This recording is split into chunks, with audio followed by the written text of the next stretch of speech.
ये पहला कविता है, पोयम है sweetest love I do not go. गोए लिखा हुआ है, गोए नहीं गो समझना है उसको। ठीक है, ये जॉन डन के द्वारा लिखा हुआ है। ठीक है, sweetest love I do not गो कहने का मतलब ये अपने जिससे ये प्रेम करते हैं उसको कहते हैं कि मैं कहीं नहीं जा रहा। ठीक है ना, ये जॉन डन के द्वारा लिखा हुआ है। जॉन डन के बारे में हम लोग थोड़ा सा पहले पढ़ते हैं और जानते हैं जॉन डन के बारे में। ठीक है, John Donne 1572 to 1631, that means कि 1572 में उनका जन्म होता है और 1631 में उनकी डेथ होती है। The pioneer, you know what's the means of pioneer? Pioneer means होता है अगुआ, अग्रणी व्यक्ति, है ना। शादी में ही जो अगुआ होता है वो क्या होता है? वो सबसे आगे का व्यक्ति होता है, इसीलिए उसको क्या कहते हैं? अगुआ। अगुआ का मतलब क्या होता है? अगुआ का मतलब ये नहीं होता कि हाँ शादी विवाह के पर्पज से जो आया वो अगुआ हो गया। अगुआ का मतलब होता है कि जो उस पार्टिकुलर चीज के लिए आगे आता हो। ठीक है, जैसे जो भी महापुरुष है हम उसको क्या कह सकते हैं कि ये वो आजादी के हमारे अगुआ थे। अगुआ कहने का मतलब शादी विवाह नहीं, अगुआ कहने का मतलब अग्रणी व्यक्ति। इंग्लिश में उसको कहते हैं pioneer. The pioneer of a new kind of a lyrical and satirical verse called metaphysical. ये जो जॉन डन जो पोएट पोएट थे, वो कैसे पोएट थे? तो इनकी कविता जो थी सो भावात्मक कविता थी। लिरिकल मतलब भावात्मक, एंड सैटरिकल मतलब व्यंगात्मक। और इन्हीं दो को क्या कहते हैं? कॉल्ड अ मेटाफिजिकल, यानी अध्यात्म कहते हैं। मेटाफिजिकल मीन्स अध्यात्म, है ना। अध्यात्म कहते हैं कि उनके कविताओं में जो होती है वो क्या कैसी कविता होती है? तो भावनात्मक होती है, व्यंगात्मक होती है, जिसे हम क्या कहते हैं? मेटाफिजिकल कहते हैं। ठीक है, और ये इन सबों का क्या है? वो पायोनियर है। वो ऐसे कविताओं के वो पायोनियर है। Was a born in London into a prosperous Roman Catholic family. उनका जो जन्म होता है कहाँ होता है? लंदन में होता है। और कैसे परिवार में होता है? तो वो कैथोलिक परिवार में होता है, रोमन कैथोलिक परिवार में होता है। और ट्रेडर्स क्या थे? कैसे कैसे परिवार में? ट्रेडर्स परिवार में। ट्रेडर्स मतलब व्यापारिक, है ना, व्यापार करने वाले परिवार में का जन्म होता है। एट अ टाइम, उस समय, when England was strangely anti Catholic, उस समय होता है जिस समय इंग्लैंड में एंटी कैथोलिक चल रहा था। मतलब इनका बहिष्कार किया जा रहा था, इनको हटाया जा रहा था, है ना। इनको उन जगहों से जबरदस्ती, मतलब इन पे फोर्सली अलग तरीके का व्यवहार किया जाता था, इनको भगाया जा रहा था। ऐसी तरीके की उस समय माहौल चल रही थी और उसी टाइम इनका जन्म होता है। ये लोग क्या थे? कैथोलिक थे। It's just a caste. Donne was Donne was a forced to leave Oxford University without a degree because of his religion. कहा जा रहा है कि जॉन डन को अपनी ऑक्सफोर्ड यूनिवर्सिटी, ये जो यूनिवर्सिटी में इनका एडमिशन था, यूनिवर्सिटी समझते हो ना, विश्वविद्यालय में जहां इनका एडमिशन था, वहां से इनको फोर्सली हटा दिया गया, निकाल दिया गया। क्यों? क्योंकि ये कैथोलिक परिवार से बिलोंग करते थे, इस वजह से। समझ नहीं, बिना डिग्री के ही इनको हटा दिया गया धर्म की वजह से।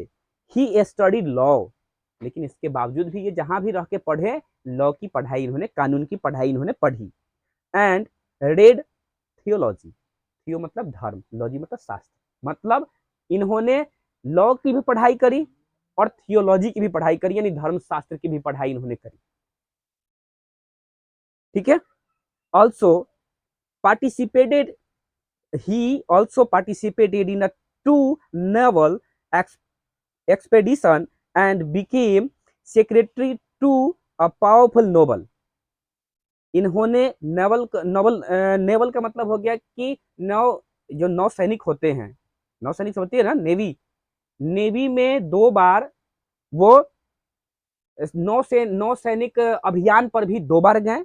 और उसके अलावे ये एक पावरफुल नोबल के, यानी कि एक पावरफुल बिजनेसमैन समझो, या भी जो साहित्यिक समझो व्यक्ति, उनका ये सेक्रेटरी बने। ठीक है, 2 बार सैनिक अभियान पे गए और ये एक सैनिक जो व्यक्ति थे, पावरफुल व्यक्ति थे, उनका ये सेक्रेटरी बने। ठीक है। A job he lost when he was brightly sent to a prison. इनको जॉब अपनी छोड़नी पड़ी तब जब ये जेल गए। जेल भी चले गए। You know why? क्यों? पढ़ते हैं आगे, जानते हैं कि आखिर उन्हें जेल क्यों हुई। Brightly sent to a prison for a secretary marrying his a Paris patrons niece. क्यों? क्योंकि ये चोरी छुपी से, जिनका सेक्रेटरी थे ना, उन्हीं के भतीजी से ये चोरी छुपी शादी कर लिए थे, विवाह कर लिए, जिसकी वजह से इनको अपनी नौकरी से हाथ धोनी पड़ी। ठीक है।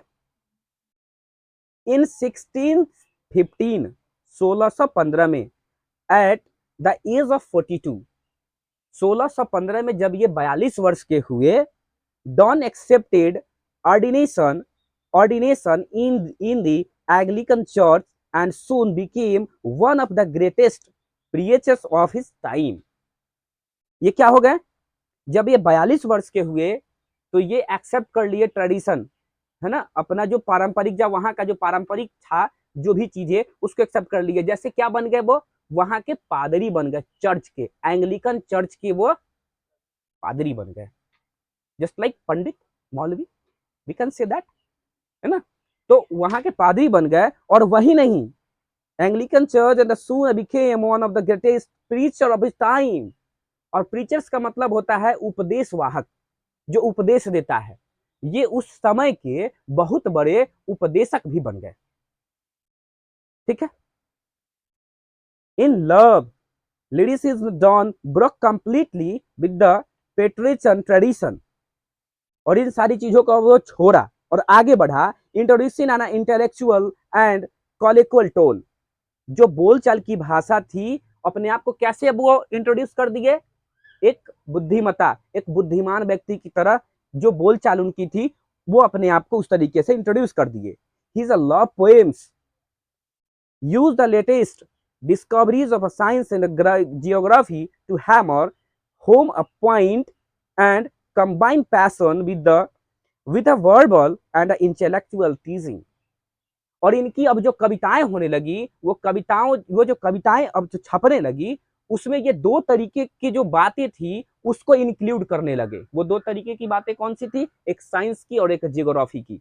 जो नई डिस्कवरीज होती, जो खोज होती थी, उनसे रिलेटेड, और उनको अपने कविताओं में लिखा करते थे। क्यों? लोगों को रिलेट करने के लिए, लोगों को जोड़ने के लिए, ताकि लोग उन चीजों को ज्यादा देखें, ज्यादा सुने और पढ़ने का प्रयास करें। सपोज अभी जो माहौल चल रहा है, इस माहौल में अगर आप नए किसी चीज को लाते हो, बच्चे बहुत पसंद करते हैं। पुरानी चीजों को लाओ, बच्चे पसंद नहीं करेंगे। दैट मीन्स अभी अगर तुम्हें पिज्जा बर्गर का ऑफर किया जाए तो बिना हाथ मुंह धोए टूट पड़ोगे। अगर तुम्हें कहा जाए कि रोटी और दाल मिलेगी, भूखे भी छोड़ कर चल दोगे वहां से। तो कवि का मतलब क्या था? कवि का यहाँ पर्पस था कि लोगों को नए तरीके से जोड़े, ताकि इनकी कविता लोग पढ़ सके।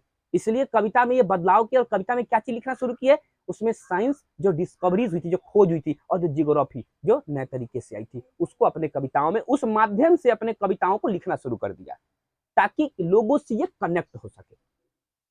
ठीक है। Donne is well known for his Donne is well known for, Donne इसलिए जाने जाते हैं, he is a song of sonnets. ये अपने सॉन्ग ऑफ सोनेट, वैसे इनकी रचना है ना, सॉन्ग ऑफ सोनेट। सोनेट क्या होता है? सेटायर्स एंड द इलेजीज, वो पढ़ रहे हैं, वो लिखी थी उन्होंने, एंड सर्मन्स, ये तीन रचनाएं उन्होंने लिखी। Genuine poetic feelings hours metres, जैसे मान लो कि हम लोग किसी वजन वाले चीजों को जो नाप तौल करते हैं केजी में, लीटर में, उसी तरीके से कविता लिखने का भी एक अपना स्टेज होता है, जिसको कहते हैं हार्स मीटर। और इनकी कविता जो थी उस तरीके पे बिल्कुल खरी उतरती थी हार्स मीटर पे। ठीक है। से trend and whimsical images characterize all his poetic creation। और इनकी जो पोएट जो होती थी, जो इनकी कविताएं होती थी, पोएट्री होती थी, उसमें तनाव भी होती थी, खुशी भी होती थी, और थोड़ी सनकी तरीके की लिखावट भी इनकी होती थी। है ना, लगता है जैसे कि पागल उगल होकर के कोई कुछ बोल रहा है, ऐसे तरीके से लिखा भी, मतलब हर एक तरीके का कविता इन्होंने लिखा और अपने कविताओं में हर चीजों को ये इंक्लूड किया करते थे। तो दिक्कत, अब शुरू करते हैं। Sweetest love I do not गो, ये अपने प्रिय को कहते हैं, जिनसे ये प्रेम करते हैं, अपने वाइफ को कहते हैं कि तुम चिंता मत करो, है ना, sweetest love I do not गो, मैं कहीं नहीं जा रहा, फॉर वियरनेस ऑफ दीज, मैं इसलिए नहीं जा रहा, क्या कहते हैं, वियरनेस मतलब होता है थकान, उब जाना, वियरनेस का मतलब थकान, उब जाना, ये कहते हैं कि मैं इसलिए नहीं जा रहा तुम्हें छोड़कर, या फिर यहां से नहीं जा रहा कि मैं उब चुका हूं तुमसे या थक चुका हूं, nor in the hope the world can show, और इसलिए भी नहीं जा रहा कि तुमसे बेहतर मुझे इस संसार में कोई मिल जाएगा। यू नो व्हाट से पोएट विथ हर वाइफ, ही से कि मैं यहां से नहीं इसलिए जा रहा कि मैं तुमसे उब चुका हूं या थक चुका हूं, और ऐसा भी नहीं है कि मैं मुझे पूरे संसार में तुमसे अच्छा बेहतर कोई मिल जाएगा, अ फीटर लव फॉर मी, जो मेरे लिए बेहतर हो जाएगा तुमसे, बट सिंस दैट, बल्कि ये बात ये है दैट की I must die at last, आखिर हमारी पहचान क्या है, अंत में क्या होगा, अंत में हम सभी मर ही जाएंगे। उनका भी कहना था कि क्या होगा अंत में, मर ही जाएंगे ना। This best to use my self in jest, ये कहते हैं कि मैं तुम्हें छोड़ करके इसलिए नहीं जा रहा कि मैं तुमसे उब चुका हूं या मैं थक चुका हूं तुमसे और तुमसे इस संसार में मुझे कोई बेहतर मिल जाएगा, बल्कि मैं तुम्हें यह कहता हूं सुनो कि अंत में हम सबको तो मर ही जाना है, मुझे मर ही जाना है, तो मैं चाहता हूं कि मैं अपने लाइफ को जी लूं अपने हिसाब से, must die at last this best to use my self in jest, ठीक है, अपने हिसाब से जीना चाहते हैं। Those by founded death to die, तुम यूं समझ लो कि मैं जो जा रहा हूं ना, मैं अपने मृत्यु का स्वांग रच रहा हूं, फॉन्डेड का मतलब होता है स्वांग, मतलब हुआ तो कुछ नहीं, मतलब ऐसी रचना हम कर रहे हैं, समझ लो, तुम एक नाटक के तरीके से समझ लो कि हम नहीं रहे इस दुनिया में, हम मर चुके हैं, ऐसा तुम सोच लो मेरे बारे में, अपने पत्नी को कहते हैं। अच्छा, ये इस तरीके का जो कविता कोई लिख रहा है या फिर किसी अपने वाइफ को कह रहा है, मतलब क्या है, सन की टाइप का बात हुआ ना जी, सन की टाइप का बात नहीं हुआ, कोई ऐसे कैसे कहेगा अपने पत्नी को, अपने घर परिवार को कहेगा कि मान लो हम मर गए, कहेगा इसे नहीं कहेगा, लेकिन ये कहते हैं कि मान लो कि हम मर गए, हम नहीं रहे, और तुम ऐसी आदत डाल लो ताकि मैं जब ना रहूं इस संसार में तो तुम्हें इस बात का बहुत ज्यादा अफसोस नहीं हो। बात समझ रहे हो? यस्टरडे नाइट, यस्टरडे नाइट का मतलब जो बीता गया दिन, उसके रात में की बात बता रहे हैं कि yesterday night the sun, here is written SUNNE, you know what's a word of a sun, SUN, but here is written SUNNE, that means also sun, you have to understand SUNNE, that means sun, okay, sun that means सूरज। लिखावट है, रचना है, वो अपने लिख दिया, वहां का English कुछ और था, जो मन में आया, देख लो, यहाँ गो को गोय बना दिया, है ना, गो को गोय बना दिया, और गो पढ़ना तुमको आता है तो पढ़ो, नहीं आता तो मत पढ़ो, बात समझ नहीं, लिख दिया से थोड़ा कुछ हो, तुमको पढ़ना सही सही पढ़ना। Study night the sun went hence, तुम्हें पता है कि स्टडी नाइट सन जो था सब चला गया, डूब गया ना, and it is here today, not here is today, today, okay, and it is here today, और देखो पिछली रात चला गया था सूरज, और देखो आज का दिन फिर से निकल गया ना, अपने पत्नी को समझा रहा है। He hath no desire nor sense, सूरज की कोई इच्छा नहीं है, ना ही उसको कोई समझ है, nor half so short away, ना ही उसकी दूरी जो है सो कम है, सूरज की दूरी क्या कम है, नहीं ना, सूरज की दूरी भी तो कम नहीं है, उसकी दूरी भी लंबी चौड़ी है, पूरा एरिया कवर करना पड़ता है, हा? तो कहता है कि he has no desire nor a sense, ना उसके पास कोई इच्छा है सूरज के पास, ना ही कोई समझ है, नॉर हाफ सो हार शॉर्ट अवे, ना ही उसकी दूरी कम है, जब सन सेट हो जाता है तो फिर उसको उगने के लिए 12 घंटे का टाइम चाहिए होता है ना, तो 12 घंटा कम होता है, बहुत टाइम हुआ। देन फियर नॉट मी, जब सूरज को कोई इच्छा नहीं है, ना कोई समझ है, और दूरी भी तनका कम तय करके नहीं आता है, फिर भी चल आता है, तो तुम मेरे लिए चिंता मत करो। अपने पत्नी को कहता है कि तब तुम मेरे लिए चिंता मत करो। जब सूरज उतनी दूरी करके चक्कर काट के फिर से दोबारा आ सकता है, जबकि उसकी कोई ना इच्छा है और ना ही उसको कोई समझ है, तो वो जब वापस आ सकता है तो तुम मेरे लिए चिंता मत करो, but believe that I shell make, बल्कि तुम ये विश्वास करो कि मैं भी आऊंगा। स्पीडियर, स्पीड मतलब तेज, जर्नी सिंस आई टेक, मैं उससे पहले आऊंगा। किससे? सूरज से पहले भी मैं वापस आऊंगा, उससे ज्यादा स्पीड में मैं आऊंगा। क्यों? क्यों आऊंगा? क्योंकि सूरज के पास कोई इच्छा नहीं है, ना कोई समझ है, तो युग आ गया। मेरे लिए तो तू है ना। Expedient journey since I take more wings and sports than he, और मेरे लिए तो तुम एक कारण हो, तुम एक हो ना कम से कम, है ना। मैं मोर मोर विंग्स मतलब मैं उसमें बहुत ज्यादा पंख लगा लूंगा, और सूरज से भी जल्दी चक्कर काट के मैं तुम्हारे पास आ जाऊंगा।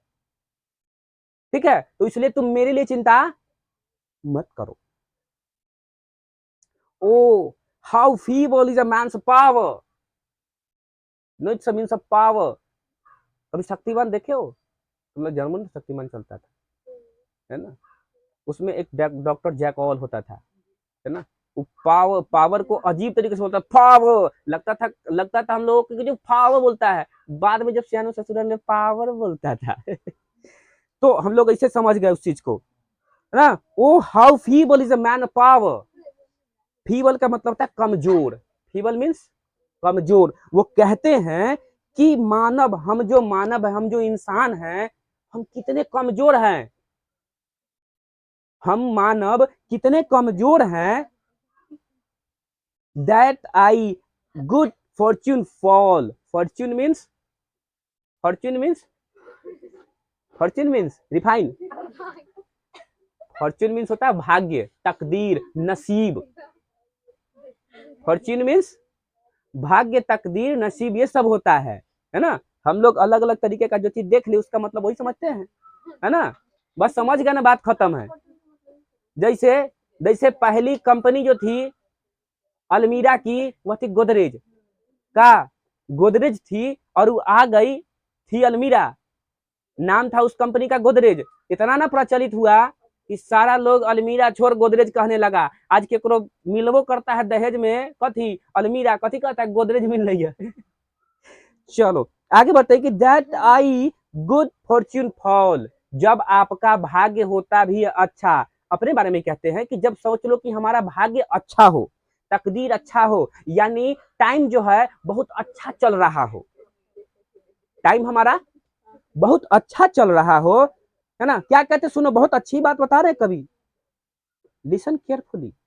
क्या कहते हैं कि O how feeble is man's power, व्यक्ति का जो ये कितना शक्ति कमजोर होता है, व्यक्ति कितना कमजोर होता है। दैट की इफ गुड फॉर्च्यून फॉल, जब उसका अच्छा समय भी आता है, can not add another hour, वो उसमें 1 घंटा भी एक्स्ट्रा नहीं जोड़ सकता। आज सपोज मेरा दिन बहुत अच्छा है, बहुत अच्छा है, क्या इसमें हम 1 घंटा जोड़ पाएंगे कि दिन थोड़ा और अच्छा हो जाए, 1 घंटा कम से कम अच्छा हो जाए? जोड़ नहीं सकते हम। इस जो मेरा अच्छा दिन चल रहा है उसमें हम 1 घंटा नहीं जोड़ सकते, तो खाक का हम पावरफुल हुए, कथी का पावरफुल हुए। तो कहने का मतलब है कि cannot added another hour, not a lost hour recall. क्या? नॉट अ लॉस्ट आर, जो बीता हुआ समय चला गया, जो घंटा जो बीत गया उसको हम रिकॉल भी नहीं कर सकते। जो बीत गया समय फिर उसको दोबारा हम ला पाएंगे? नहीं ला पाएंगे। तो काहे का हम मजबूत, काहे का हम बहुत ज्यादा पावरफुल? कभी का कहना समझ रहे हो? कितनी बड़ी बात कह रहा है कि मानव कहता, हम इंसान कहते हैं हम बहुत ताकतवर हैं, तो अपने अच्छे समय में 1 घंटा तो जोड़ नहीं सकते हो, जो समय बीत गया उसको तुम ला नहीं सकते हो। किस चीज का मजबूत? बस समझ नहीं। तो फिर घमंड किस चीज का? ससुरा जन्म कोई और दिया, पालन पोषण कोई और किया, समझ रहे हो, शिक्षा कोई और दिया, कमा रहे हो तो सोच रहे वेतन कोई और दे रहा है, मरबो करोगे तो जाओगे कहीं और, कोई और ले जाएगा। तो कथी है जो घमंड कर रहे हो? कभी का ये कहना है, but a come bad chance, come bad chance, लेकिन बुरा वक्त आता है तो।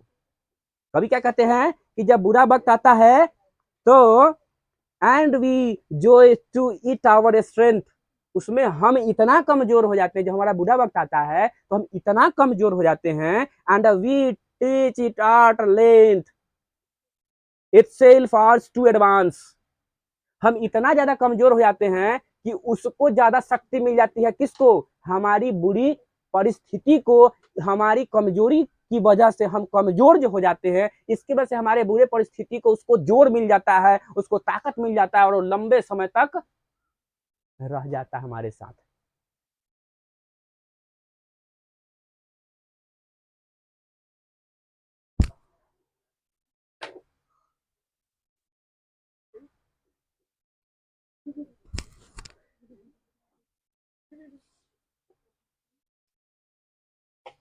ठीक है ना? when thou sight when those sights is not a wind, है ना? यहाँ पे साइड का मतलब है आहें भरना। मान लो अगर कोई कोई हस्बैंड अपने वाइफ को इस तरीके से कहे कि हम मर जाएंगे, तुम चिंता मत करना, है ना, और तुम ऐसा समझ लो कि हम मर गए हैं, और ऐसा तुम रियलाइज कर लो, है ना, समझो कि अब एक सॉन्ग हम रच रहे हैं, एक नाटक प्ले कर रहे हैं, तुम समझ लो कि हम नहीं रहे, तो पत्नी को तो बुरा फील होगा ना जी, है ना, और वो जा ही रहा, छोड़ करके जा रहा है, तो वो अंदर ही अंदर रो रही है। दैट मीन्स कोई आदमी बहुत ज्यादा तकलीफ में है, मान लो कि बहुत हेवी एक्सीडेंट हो गया और वो अभी भी बेचारा उसी तरीके से पड़ा हुआ है, तो तुम्हें देख करके अंदर ही अंदर एक कष्ट फील होगी कि नहीं होगी? उसको कहते हैं आहें भरना, है ना? तो वो इस सारी चीजों को सुन करके आहें भर रही है, तो कभी कहते हैं कि वेन दो साइट नॉट अ विंड, जो तुम आहें भर रही हो ना, वो तुम्हारी जो सांसें आ रही हैं वो हवा नहीं है, but a sight my soul way away, वो मेरी आत्मा है।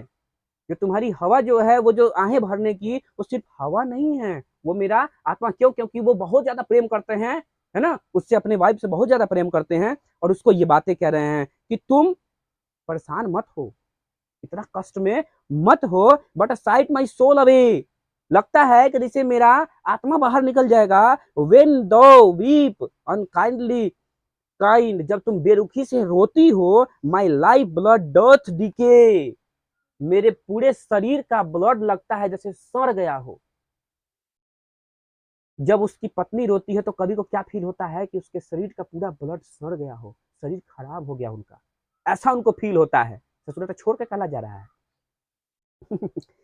क्या कहते हैं कि वेन दाउ साइड्स नॉट अ विंड, तुम जो आहें भर रही हो, वो आह की जो हवा नहीं है, बल्कि वो क्या है कि but sighed my soul away, लगता है कि मेरा आत्मा निकल जाएगा। When you weep when the wept unkind kind, जब तुम बेरुखी से रोती हो, my life blood doth decay, लगता है कि मेरे शरीर का पूरा ब्लड सड़ गया हो। आई कैनॉट बी, इस बात की इसे चिंता नहीं है, दैट द लवेस्ट मी, इस बात की चिंता उसको नहीं है।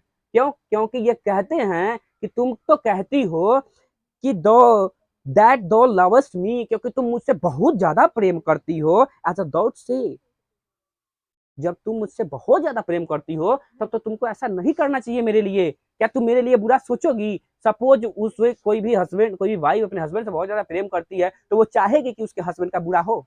कभी नहीं चाहेगी। कभी भी कहते हैं कि तुम तो कहते हो कि बहुत ज्यादा प्रेम करती हो, if in my life the waste, क्या तुम चाहोगी कि मेरा जीवन बर्बाद हो जाए? तुम ऐसा तो नहीं चाहोगी। Thou art the best of me, let not a thy divining heart. देखो डिवाइनिंग हर्ट कहा है, समझ लो, डिवाइनिंग का मतलब होता है ईश्वरीय। अपने पति को क्या कह रहा है कि लेट नॉट डिवाइनिंग हर्ट, है ना? क्यों? अपने इस दिल को, कैसे दिल, अपने पत्नी को दिल के बारे में क्या कह रहा है? हर्ट के बारे में ईश्वरीय कह रहा है ना, कि let not thy divining heart forethink me any इल।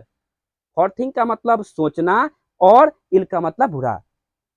कि तुम अपने इस ईश्वरीय दिल से मेरे बारे में बुरा मत सोचो। ठीक है, क्योंकि जब तुम मेरे मुझसे प्रेम करती हो तो मेरे बारे में बुरा तुम नहीं सोच सकती। जब तुम खुद ही कहती हो कि तुम मुझसे बहुत प्रेम करती हो तो तुम मेरे बारे में बुरा कैसे सोच सकती हो?